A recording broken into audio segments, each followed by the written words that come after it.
basementbrewedff.com, basementbrewedff.com. Joining us now on the Fan Guest Hotline, powered by Gruber Law. One call, that's all. It's Mikey Henninger. Mikey, you passed week 1. You're back to week 2, my friend. Gentlemen, I said it last week. I'll say it again. No better way to spend a Friday. Thanks for bringing me back. I appreciate it. Absolutely. Yeah, Mikey. You remember last week how we were discussing between Jerry Jeudy or Tyrone Tracy? And by the way, if you don't remember discussing Jerry Jeudy and Tyrone Tracy, that's okay.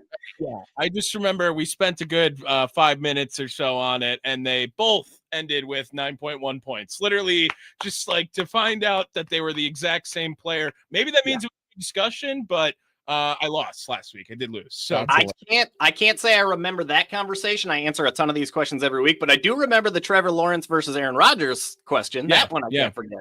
The rest of my team just sucks, so that one didn't help either. But that one, you did give me the right call on Trevor Lawrence. If you have fantasy football questions, 414-677-1250, 414-677-1250. It's Nicolay Law Fan Talking text line. Text or call in your question. Is it, do we give up on Mark Andrews or do we stick with Mark Andrews? He's cooked, man. He's cooked. I hate to say it. I actually just texted a good buddy of mine, big film guru, and I said, have you watched the tape on Mark Andrews? Like, what's going on there? It all kind of started last year. If you look at his numbers, he produced fantasy points, but he was solely touchdown reliant. If he didn't score touchdowns, he didn't get you fantasy points, and that's just not happening here. Baltimore, Isaiah Likely's ready to come back. I wouldn't feel good about having Mark Andrews in my lineup. I'm seeing him land on the waiver wire, and I'm not surprised by it. Absolutely. I'm going to ask you the same question I asked last week. Dak Prescott or Kyler Murray? This week? I'm just annoyed by having them both on my team. Well, I would recommend about 90% of the time that you don't carry more than one quarterback just in general. It depends on your league, but I agree with that. Moving forward, I'd be fine with either one of those guys. That's a very much a coin flip. I will tell you, week 3, I want as much exposure to the Cowboys-Bears game as I can possibly get for fantasy football purposes. Like, Dak should have a pretty massive week this week. Kyler Murray's game is just kind of meh. Yeah, totally agree with you. Mikey Henninger joining us here on Middays with Thunder. So in general, we are 2 weeks in, and of course we had a game last night.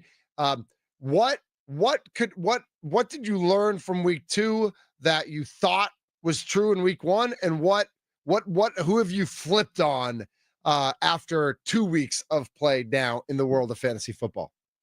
Man, that's a tough question, and I'm actually trying to pull up. I did a 21 nuggets I learned from week 2 blog just a couple days ago, but I'd say the first thing that comes to mind is the massive flip-flop between Tyrone Tracy and Cam Scadaboo, not just in touches, but in playing time. Tyrone Tracy's playing time went down significantly. I looked at whether or not he got banged up in that game, got injured or something like that, and that just wasn't the case.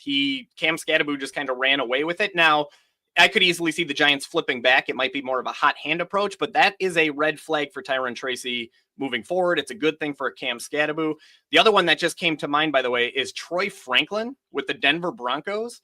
He had a huge game in week 2. I don't remember the numbers off the top of my head. It was like 9 targets, 8 catches, 80 some yards and a touchdown. But more importantly than those things, he played, I believe, 88% of the offensive snaps as compared to 54% of the snaps, I think it was last week. So he is locked in as a top 2 wide receiver in Bo Nix's offense. And by the way, he has a bigger target share than Cortland Sutton does going into week 3. It's only been 2 weeks, but he is currently getting more targets than anybody else wearing a Denver Broncos jersey. So those are the quick 2 that come into my mind. Troy Franklin, is that who you said? Troy Franklin. Yeah, he's available in about 30. He's available in like 70% of Yahoo leagues. And I highly recommend anybody who plays fantasy leagues scoop him up immediately. All right, I'm going to try to do that right now. I've never heard of this guy before. Like, why have I'm not a big college football fan, not nearly as big as I used to. And I know guys switch schools so much and it's like hard to know who the stars are anymore. But like, where did this guy come from? College, I couldn't tell you. I also am not I could tell you if I pull up my records, but I'm not a big college guy. Like I don't have their colleges, their schools just tucked in the back of my mind. But I will tell you that coming into the draft last year, a lot of people saw him as a Deshaun Jackson type of wide receiver, very boom or bust. Now, the fact that he's playing the amount of snaps that he is, second-year wide receiver, didn't really do much as a rookie last year, but he clearly showed well in training camp. He showed well in preseason, and now he's playing full-time snaps. While Marvin Mims, by the way, his snap share has actually declined. Troy Franklin's is climbing. So Denver's wide receiver room is in all kinds of flux. But as of right now, Troy Franklin looks like he's going to be a steal on the waiver wire. You mentioned that you're looking at everybody in that Dallas-Chicago game. Can people start Caleb Williams this week?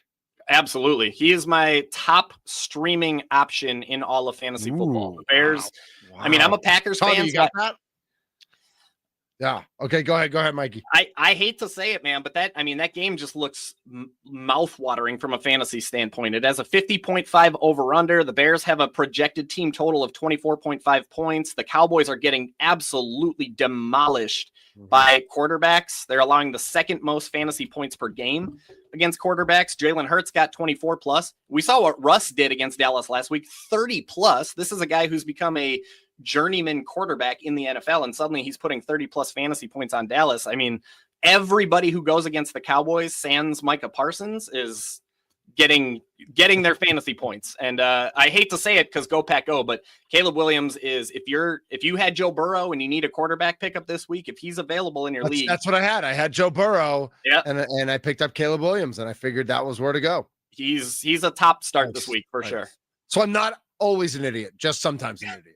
Sometimes. Look, man, anybody who plays fantasy football has plenty of idiot. Like, you're going to get it wrong just as much as you get it right. Mikey Henninger joining us here from Basement Brew Fantasy Football. I got my flex issues again this week, though, Mikey, and I have some names here that I think one's gonna pop, but I just don't know which one. And I luckily took a late round, I guess not late, but later round flyer on Tet McMillan, as he, I think, could be something. But the other rookie dilemma I have, Tyler Warren looks like he's about to be awesome as far as a fantasy football player going down the line, but two tight ends in your lineup always feels weird and wrong too. And I have Trey McBride, so I'm not taking him out either at this point. Is it worth it putting two tight ends in the flex or rocking with Tet McMillan? The Carolina Panthers suck, Mikey. They just suck. And I know that Tet had a great game last week, but there could easily be 0 points on the board, it feels like, every time the Panthers go out and play. So the beautiful thing about fantasy football, though, Tommy, is that sucky teams can still get you fantasy football points. And Tet McMillan is a great example of that. For instance, the Carolina Panthers this week, they're entering this game as 5.5-point underdogs to the Falcons, suggesting they will be playing this game from behind, suggesting they will be a negative game script. They're going to have to put the ball in the air, right? So if we can project 35 to 40 pass attempts from Bryce Young, who, by the way, balled out last week. He played really, really well.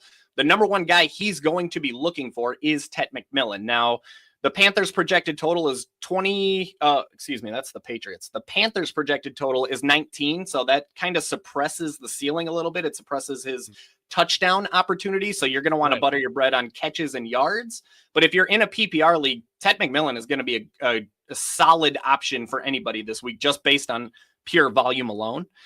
Whereas the Colts, if we look at that Colts Titans game, that one's kind of nasty from a fantasy football from a fantasy football standpoint. But the Colts do have a nice implied total of 24 points that raises that touchdown ceiling a little bit. So there, it's going to be more about praying that he finds the end zone than it is on volume. But if you're in a PPR league, Tommy, I'm going to go Tet McMillan here, but it's a little bit closer than I think it is close. I can't blame you for trying to sort through that one. Yeah, two tight ends look so gross when you put it in your lineup too, but it's rarely good.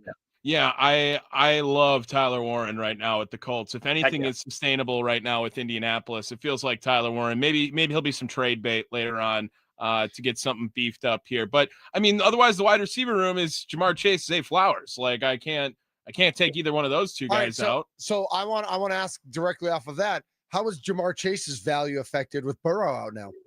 Yeah, so I got to be honest, guys. I'm a little bit nervous, and that's because we do have some data to go off of. Like, Jamar Chase has already played in 6 full contests with Jake Browning, not including last week. And in those games, he averaged just 6.5 targets, 4.8 catches, and 12.2 PPR points. So it's like it devolved, but it is important to recognize that was Jake Browning's rookie season. They showed a great connection last week. So I'm starting him with, how should we call it, cautious optimism this week. But I'd be lying if I said I'd be lying if I said I wasn't at least a little bit worried. Is it worth thinking about splash trade moves with Jamar Chase? Moving on. You can look, I always say it can't hurt to put him on the trade block. However, I'd imagine that everybody else in your league knows about Joe Burrow and probably has the same hesitation. So you're probably not going to get the price tag that you want in trying to trade him. So I think you seriously overestimate the intelligence of the people I'm playing fantasy football with. I might. Should there be it can't hurt to put it out there. Right. Should there be a separate scoring situation for Brandon Aubrey? Like, should he get like bonus points just for like how effortlessly he kicks 60-yarders? And do you believe in bonus points in fantasy leagues for 50-yard field goals, 60-yard field? Like 50 used to be a big deal, but like if you're going to hit 60-yarders, should your kicker be getting bonus points? Yeah, I mean, I'm seeing a lot of fantasy leagues that are moving to a scoring format that you get, what is it? I'm going to screw the math up in my head, but it's like 0.1 point for every yard. So for instance, a 54-yard kick would be 5.4 points. So the longer for a kicker, it's a lot of points, but it's a long field goal. You know, if you make a 65-yard field goal, that's arguably worth. 6.5 points is a lot, but still, right? That's worth more than a touchdown. And I don't know if you know this, but in real life, a touchdown is worth 6 and a field goal is worth 3.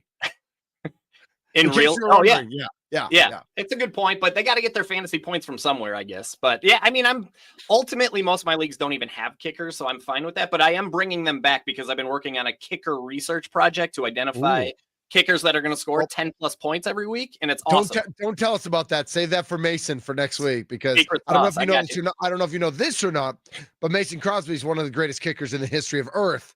We're gonna so we're next week, we know we're just gonna get taken over by all kicker talk for the entire segment by Mason. So I got about 26 kickers in this list right here. So I'm ready when we gotta talk kickers. Yep. Nice. I like that. Are you worried at all about Josh Jacobs, both just from a football standpoint and from a Cleveland Browns standpoint, because they have been able to limit the run to this point?